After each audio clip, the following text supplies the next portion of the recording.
Good morning, you awesome people. It's Kel from Bartlett Farms. Today we're going to do some shelving, so let's get on that. So it's pretty easy to get overwhelmed when you got 80 million projects going on. Rebuilding the farmhouse, getting the animals situated. There's just an endless list of things that need to be done. Today I'm going to be working on some shelving in the kitchen because I'm using the kitchen obviously more and more, and I just don't have any room. So I'm going to put some shelving up here and see how that goes. This is where I'm going to put the shelving in this area here. I need to touch up the paint. So that's the first step. I got the area prepped. Now I'm going to drop some paint in there. Okay, so I dropped some more paint down. I'm going to let that dry. And I wanted to show you a little trick. I got the gallon bag here. See, I need a place to put this stuff. I got the gallon bag here. I'm not going to use this roller again because I'm done painting. So, my little trick of the day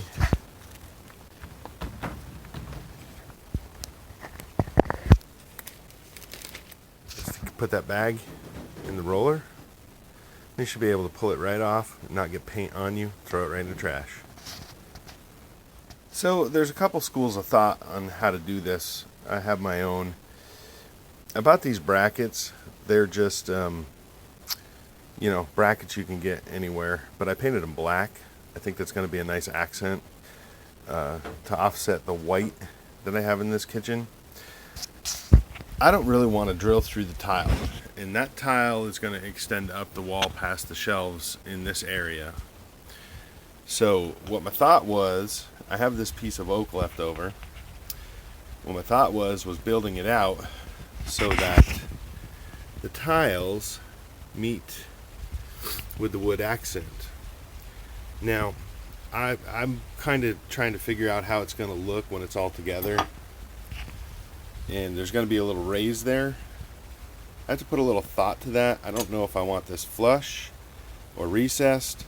But I'll let you know, because I need to figure that out before I move on to the next step. So I decided to go ahead and set the planer up and plane this down, get it smooth and a little thinner. So here we go. This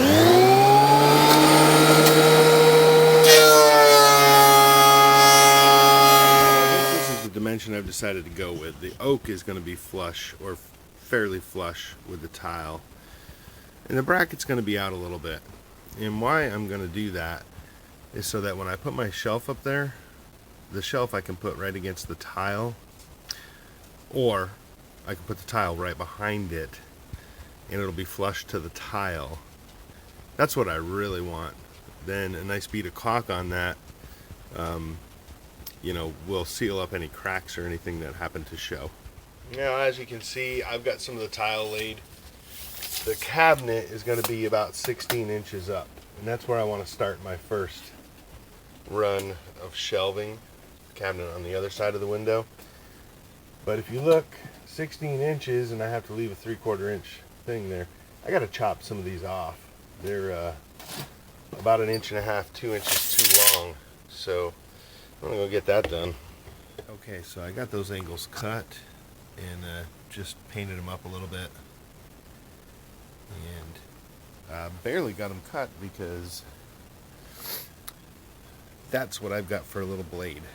It's like there's nothing there, so I got to get some more of those. So I've swapped over to the chop saw while those are drying. I need to just button up the end on this thing, so get that nice and square. Two pieces of that oak we need to cut are going to be our new dimension on these, which is 3 inches, and that's exactly what I want. Is, let's see, 3 inches and a hair, and hopefully they're both the same. That one's, 3 inches and a hair. So those backing pieces are cut now. The next thing I'd have to do is pre-drill them a little bit so they don't split, and go find some studs in the wall. So I got this fairly stout, nice piece of oak here. I've already ripped it down cleaned up the sides. All right, so what I'm going to do now, it's pretty thick, it's almost an inch thick. I'm going to take it on the planer, get it down to about 3/4. Okay, so I skipped ahead a little bit. I went ahead and I just this is a 24-inch shelf, and they're about 7.5 inches wide, and that one is just over 12, so that'll be good. You can see there's a little, this is not put together. I'm going to get a tie for those and tie those together, and then screw them in. And what I've decided to do with these, instead of going with the trim color, which is super dark, and also the countertop color, which is super dark, what I've decided to do with these is just go ahead and use the Butcher Block oil on them as well, and leave them natural. So that's what I decided to do with those. So at any rate, I just went from those points to these points here, found the studs. Luckily on the other side of the wall I have access to the open studs, so I could tell where they were because I didn't mark them. Something you should probably always do when you're working with old construction is mark your studs on your wall for projects like this.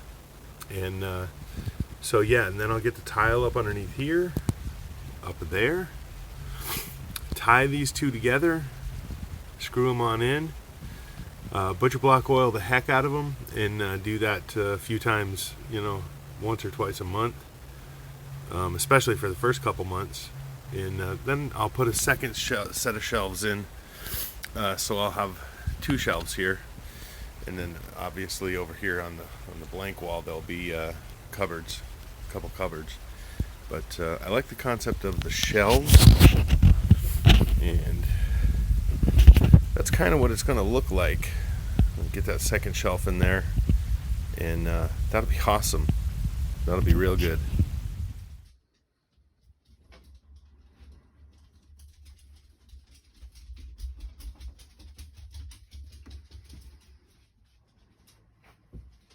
Well, thanks for joining me on that adventure of putting the shelves in today. Go ahead and click the like button, push the subscribe button, share this with your friends if you liked it. Comment down below, tell me what you think. And I really look forward to seeing y'all. We got a bunch of stuff going on. Chicken tractors, chickens coming in, working on the front of the house. Just tons and tons of stuff is going to get uploaded later. So I really appreciate you coming along for the ride. And this is Kel again from Bartlett Farms. Have a great day.